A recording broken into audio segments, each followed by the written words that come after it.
Well, we have Dr. Aakash Ahuja in with us today. He announced back in February that he's running for a seat on the William S. Hart High School Governing Board. And Dr. Aakash, Woo! there you go. I'd like to know if you've been psychologically checked, because anybody who runs for school board has got to have a loose something somewhere. I hope not. I'm a psychiatrist, though. I do treat people, but I hope not. But yes, thank you. What's that old saying? Doctor, heal thyself. You know. So, but no, it definitely is a challenging running for it, and it's going to be real challenging once you get on there as well. So why did you decide to do this now? Why this run? Well, thank you, Joe. Thank you, Manji. You are right. It would be a challenge, but I'm willing to take that challenge because, Joe, you and me, and perhaps Manji is younger, but we are perhaps lucky that we didn't have to face with so many issues which the kids nowadays are facing. To tell very briefly, I mean, the mental health concerns, the symptoms of depression, anxiety, ADHD, people not able to sleep with the cell phone distractions and other things are on extreme rise.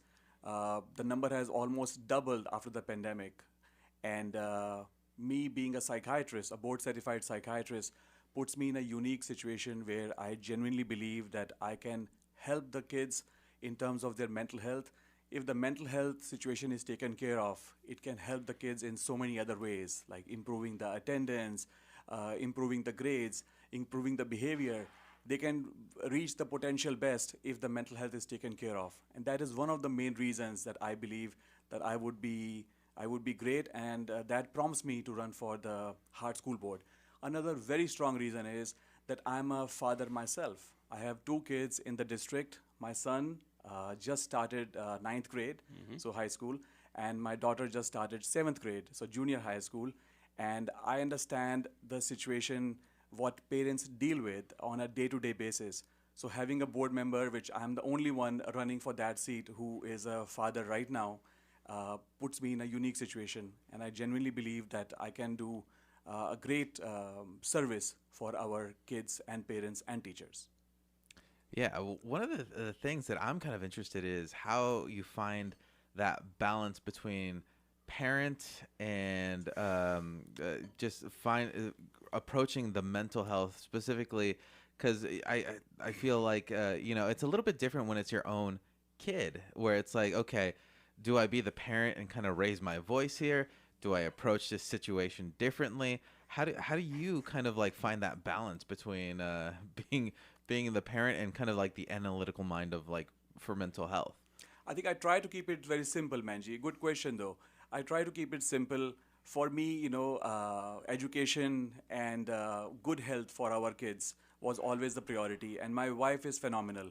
And we genuinely believe that we have done a good job raising our kids. Having said that, I think our responsibility, you, me, everybody, our responsibility does not end by just taking care of our family. Our responsibility is to help our community also.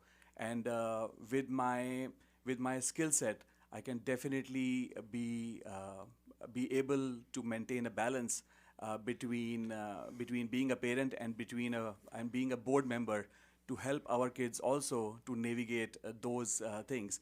Some things come to me naturally also.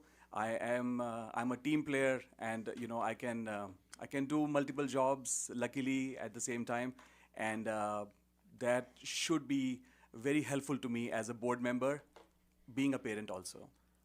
You were at the forefront of talking about the effect of cell phones, smartphones Yes. on kids. Yes. I had brought it up early on, but not being a professional, they thought I was just complaining about nothing.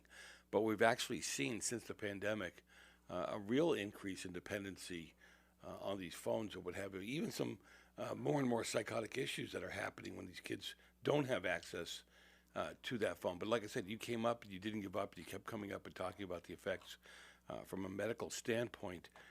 I'll give you a few more minutes here to say, what is the effect on these kids? What can parents do to help them?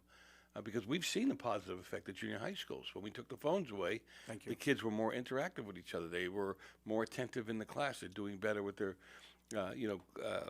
test scores and such. So what can parents do to help?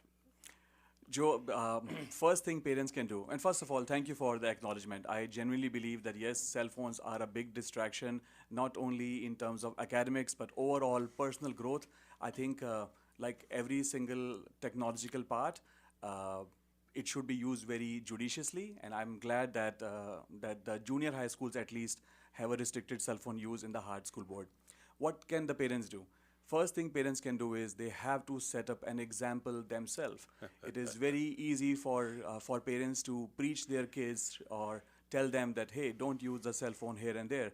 But while they are on their phones during the dinner table, while driving, texting people, parents have the responsibility to be an ideal mentor for teaching their kids. If you drive your car rashly, you are also telling your kid that you can drive the car rashly, putting it simply.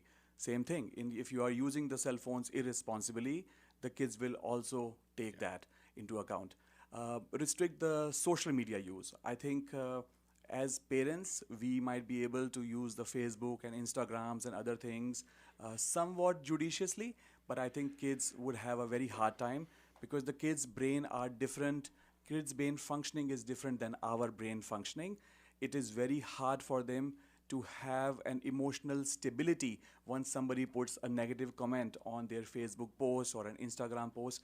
So they should be educated that it's a virtual world they are living in Instagram and Facebook, and they should be living in the real world, making real friends, spending real good quality time with the family. I think if we imply these two things, it would be definitely much more helpful.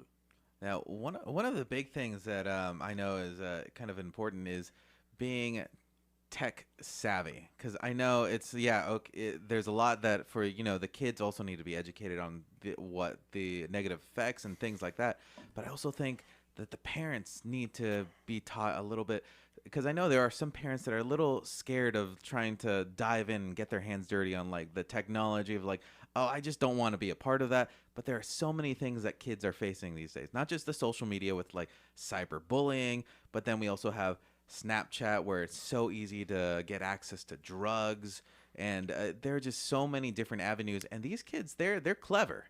They are clever. They'll find a way to go around things. So I think it's very important that parents are also educated in how to even navigate that world themselves. Oh, it's easy to navigate. Get the kid a flip phone.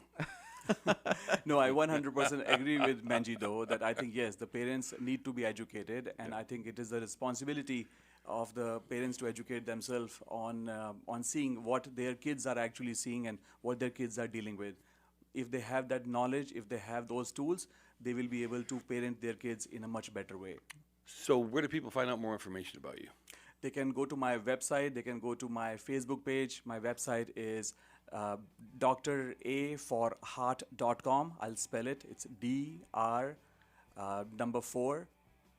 DRA number 4 HART.com. And they can also go on the Facebook page, which is the same name. It's Dr. Aakash Ahuja for Hart School Board. Great. It was a pleasure having you here this morning. Thank you so much, sir. You're listening to Trending SUV here at KHTS, AM 1220, FM 98.1, your hometown station. We will be right back.